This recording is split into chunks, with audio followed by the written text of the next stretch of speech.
Thank you very much, ladies. And now let me let me share a joke with you and explain the reason why I needed you to elaborate a bit more than what you did on your conversation. During 2 years, I was obliged to speak French because when you are at the government, you have to promote the language of your country, right? So during 2 years, I couldn't make any English speech. So this morning, when I arrived, I had my beautiful French pages and something like 50 pages, but okay, I'm going to make it shorter. And when I spoke to the team, they said, you have to make it in English. And I arrived something like 15 minutes before we started. And I was like, oh my God, how am I going to do that? So I had to rewrite some of the stuff to give it to the team. They went up, they printed it, and I'm just waiting for it. I don't know where they are, but they are somewhere here. I think I couldn't have a better introduction than the panel we have seen before. And I want to thank you very much, ladies. I want to thank you for many reasons. The first reasons, and thank you to the gentlemen who are in the room, because as you perfectly said, this question of parity in companies is not a topic only for women or girls. Please raise your hands if you have a daughter. Raise your hands. Merci beaucoup. Okay. This week, on the 25th of January, we will have the Day of International Sexism. Not because we want to celebrate it, but because we are still in 2023 in a situation where some people do believe that some jobs are made for girls and some jobs are made for boys. We are in a space where we still believe that women are far less better drivers than men. We are in a world where, and I'm going to share this number with you because it really shocked me when I heard it. You have more women and girls that are killed across the planet by a member of their family than you have people dying in conflict wars. Because still, in some countries in the planet, people treat women less than animals, or they treat women like a property. Hence, when they don't do what they're supposed to do, they may die. These numbers are terrible, aren't they? But that's not what I wanted to tell you. Today, I wanted to tell you how your responsibility is becoming big in the world we are living. Today, I just want to talk about the good things that are happening because people are keeping talking about the bad and the bad and the bad. We are only mid of January, and I have the feeling when I listen to the news, when I listen to the politics, when I listen to businesses, I have the feeling that we are coming to the end of the world. But that's not the case.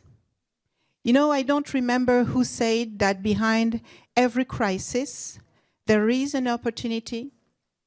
I think at the right moment, that's what we need to recall.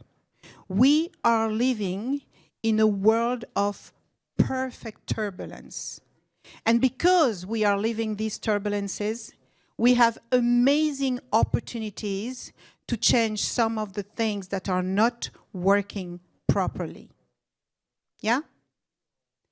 So before anything, I want to wish you the very best year you have had in the past decade.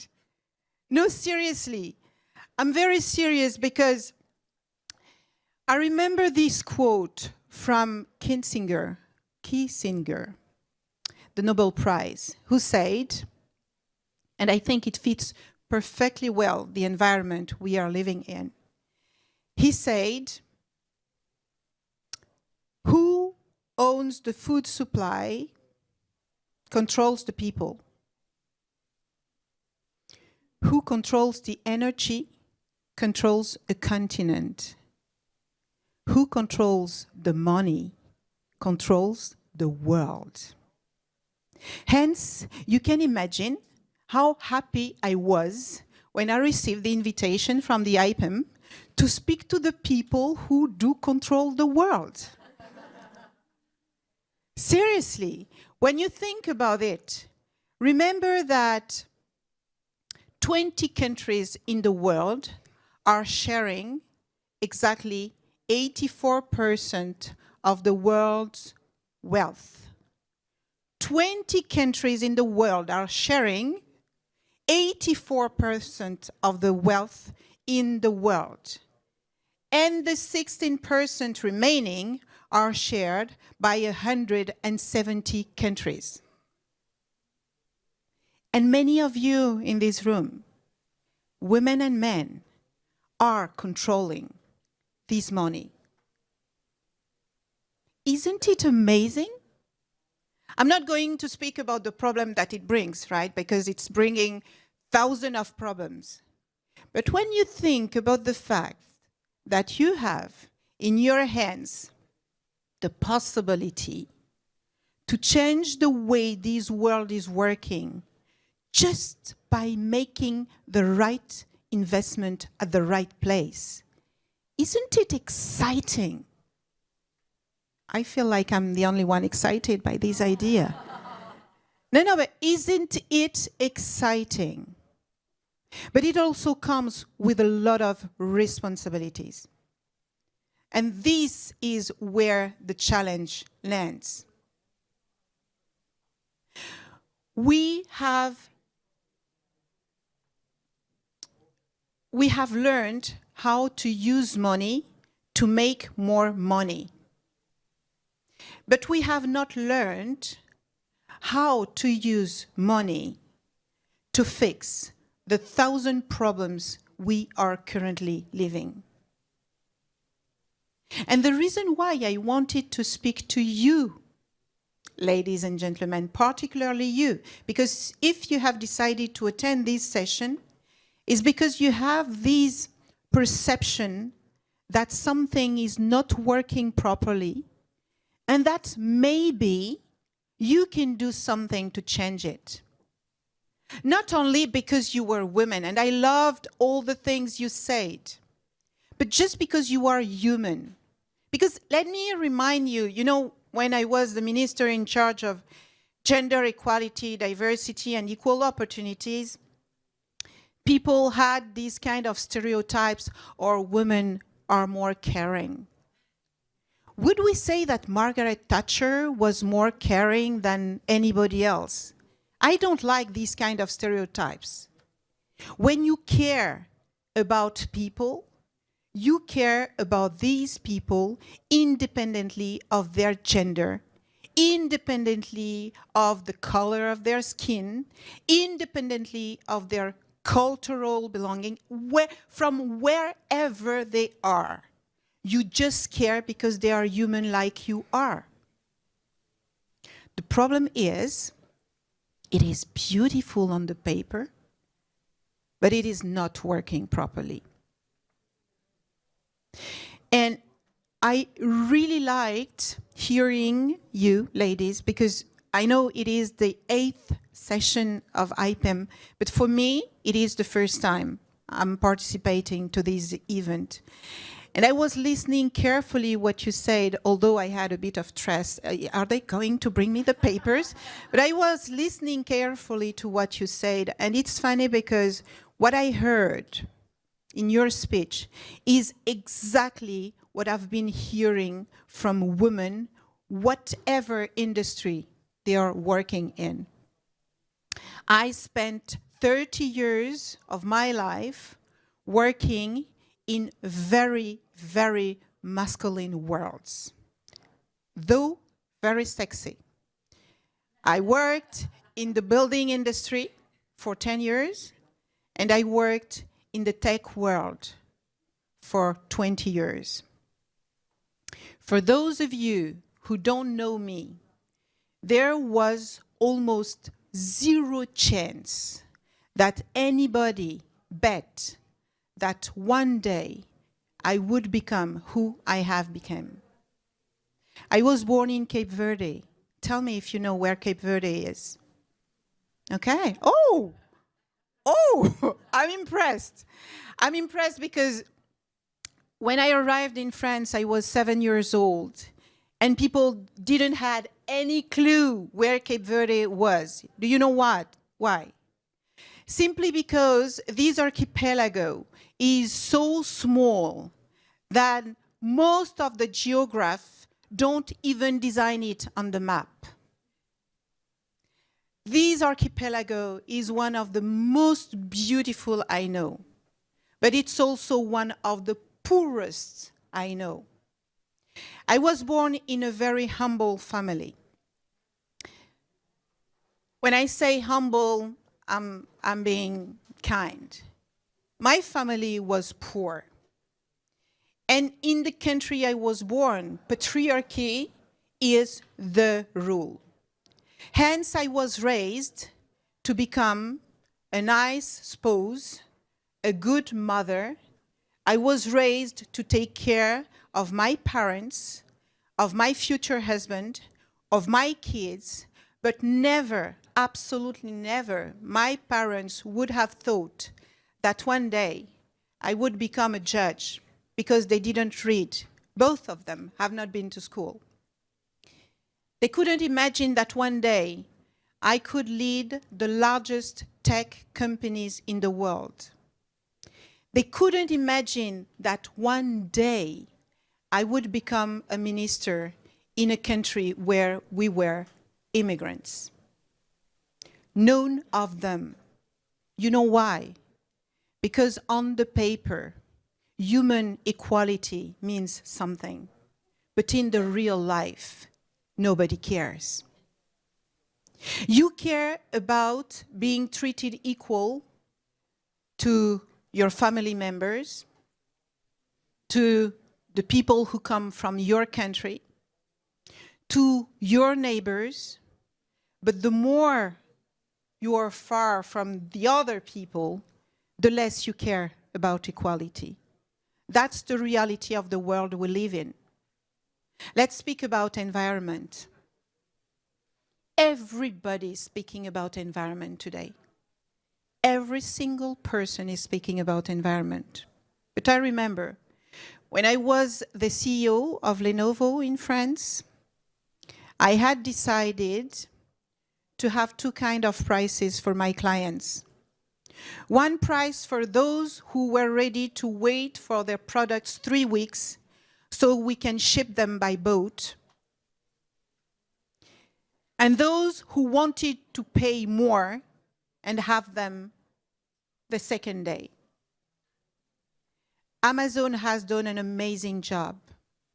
We have completely forgotten how to be patient, how to desire something, how to think about it and think about what you're going to feel, how you will feel when you will have it on your hands and what you will do with it. And we don't know what this means any longer because we want everything now. And you know what? We are simply killing our planet because we are not capable of thinking about the consequences of our acts. I'm not blaming anybody because I'm part of these people. And I'm not here to make any moral lesson or whatever. Because the world is not as simple and not everything is black or white. There are many, many different colors. But if there is one conviction I want to share with you today, is that because you are investors, because you decide where you want to put your money, and how you are going to invest this money. If you really want to make a change in this world, you can, because you have the power. And I want you to be convinced that we can make money with social and environmental investments. Ring Capital wrote some lines a few weeks ago where they said, if I'm not wrong, that it's a market of 35 billion, something like that for now, and it would become something like 50 billion in a few years. So I'm not here to tell you, hey guys, what you're doing is not good. I'm telling you, we need you to do what you are doing. But we just need you to do it differently. We just need you to think about the fact that there are only 3% of the fund investment that goes to women who are creating their companies. 3%. And we are in Europe. We are in the country where women are perfectly educated, perfectly trained, perfectly capable. We have thousands of studies that show that when women succeed in their companies, they can beat any man just because they are more prudent, just because they reinvest everything, they win in the good, in the common good. We have all these data. We have had them for years, and still, in 2022, we only had 3% of the funds invested in companies led by women. When I asked you, who have girls here in this room, almost 80% of you raised your hands. Would you find it normal that your daughters, when she will have her company, because she is a girl, can't find investors because they will not trust her? Think about it. Think about it. We are in a perfect storm. We are in this environment where the long-term thinking is very important. In politics, you have no time to think about the long term because you have to fix problems every day, every hour, every minute. When I was the CEO of HP Africa, every day I had a new problem to fix. And I was working on a kind of quarter. Quarter was a year for me. Who else in the world has time to think about the consequence of its action better than you? Who? I'm going to be frank with you. I'm tired to hear year after year the same analysis, talk about the same problem, hear about the same pain, the same difficulties.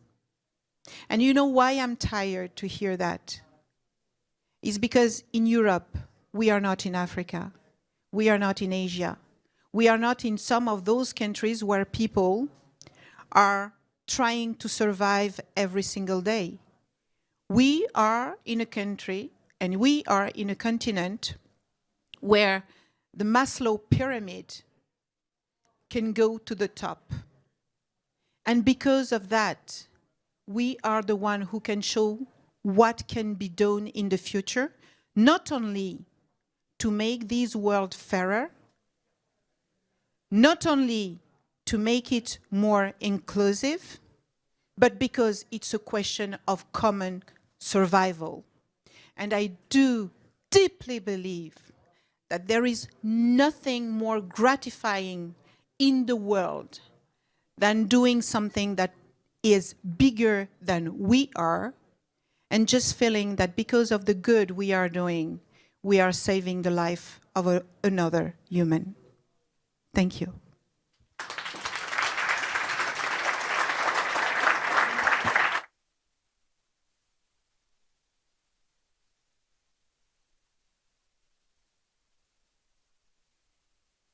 Take some questions? I'm actually not sure. You're not sure? Okay. Would you like to take some questions and then I'll come back? Up to you. You are the boss. Hello?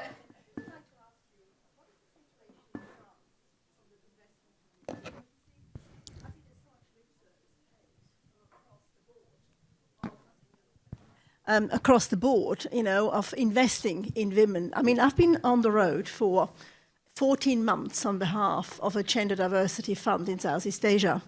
And we only have 30 million together. And I tell you, we worked very hard on this. And I think there's so much lip service. You know, we went to every investor that you can think of, many of them here in this room. And, you know, when it really comes to the fact that all these companies that are led by women, they're in Southeast Asia, they're in the Philippines, in Thailand, Indonesia, you know, and I think there's a lot more to be done by the investment community, not just paying lip service, you know. They've hit all the little boxes like impact, climate change, they're investing in all of this, but still, because of the women's element, we have found it extremely difficult to get our message across. And I would just love to hear in the room here, do you actually feel that, you know, the community is doing something constructive? You know, are we actually doing things? Are we just, you know, having these, you know, you said 3%, which is a very sad, you know, result. But I just can't see it. And I'm, you know, I'm in this business. So I find it extremely disappointing. And, you know, perhaps people can tell me where to go. You know. What's your name? Madeleine. Madeleine, your question is so fantastic. I didn't mention something that I find very, very interesting. You know these ESG ratio that everybody is so happy to tick the box and say, hey, I did my ESG. But when you start, no, but seriously, when you start thinking about the real impact of these things, as you said, Madeleine, the result is so disappointing. It's so disappointing. I just want to ask the room, I want to echo your question. When was the last time you did really invested in human capital? When was the last time you made a strong investment in human capital? The reason why I'm asking you is because all across Europe, we have many jobs in tension, many sectors which are in tensions where, restaurants are closing their doors because they can't find people to work. In the building industry, it's true. When you think about, everybody is talking about ecological transition, about energetical transition. Everybody is talking about these from a financial perspective, but who is talking about it from a human perspective? How do you want us to go through this massive transition we are in if we do not invest in human? How? And just think about it. When was the last time you invested in training, in education? And are you capable to measure seriously the impact of your investment? I'm very tired with these people. When I ask them, what did you do? They show me their ESG, which is totally green, but when you look at the real results, you see nothing. Am I too tough with you? I hope not, because that's not my intent. Really, you know, the only message I want to leave you with is the following. One minute. The first law we voted in France, to your point, Madeleine, because unfortunately I'm not sure you will have time to ask the entire room, but you will have lunch for that. But the first time in France we voted a law for gender equality in terms of salary. You know, same job, same salary. It's basic, isn't it? If you do the same job, you have the same responsibility, you have to be paid the same. Guess when was this law voted? Try. 85? Good try. Who else? 2020? It was not the first one. The first law in favor of gender salary parity was in 1972. 1972. More than 50 years later, in France at least, you have a difference between 16 and 20% between a man and a woman doing the same job. So I want to tell you something, based on this experience I have had. Governments can't do everything by themselves. NGOs can't do everything by themselves. Neither you can't do everything by yourself. In the current environment, the only way to fix the 1,000 problems our planet and humanity are facing is to work with, let's say, a common intelligence, with common expertise. We need to create ecosystems that work together to find solutions that nobody can find by itself, alone. That's what needs to be done. The question is, will we do it? At least, will we try it? And the other question is, what will happen if we don't do anything to change? Because that's, and I'm finishing with this, Einstein said so well, only the fool do the same things repeatedly, expecting for different results.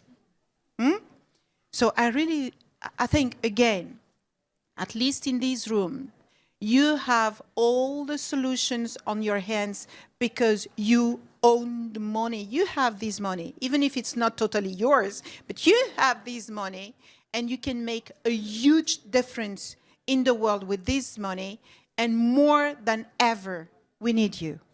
We seriously need you. Thank you very much.